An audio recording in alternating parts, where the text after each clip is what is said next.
Di masa depan yang canggih, tinggal seorang budak yang masih berbaring-baring atas bumbung. Max Jenner, hobi berangan-angan. Skala hantu nasi lemak 70%. Ketika Max sedang baring atas bumbung, sebuah drone terbang lalu di hadapannya. Pertandingan memasak seantero galaksi. Hadiah utama sebuah kapal angkasa. Abe, jom kita sertai.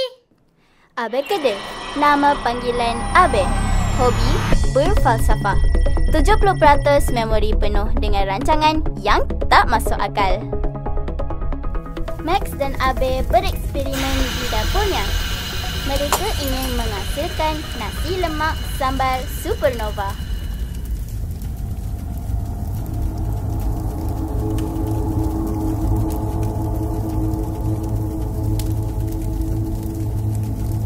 Kau yakin sambal pedas supernova ini halal dimakan? Bayangkan nasi lemak di Zuhan. Aku akan jadi kaya.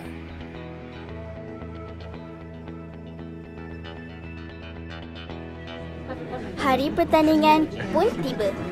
Max dan Abe mempersembahkan nasi lemak mereka dengan sambal merah yang berasap. Tiba-tiba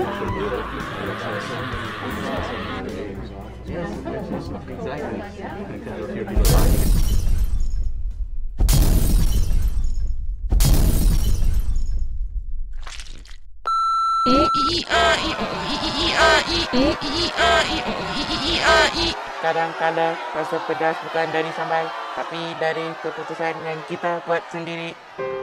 Max dan Abe pun balik semula ke rumah.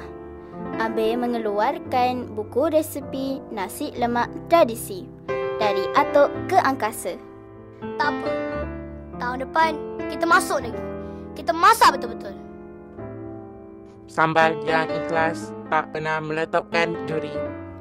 Dalam dunia yang penuh teknologi, kadang-kadang kita lupa resepi kejayaan masih perlukan masa, usaha dan sedikit kasih sayang.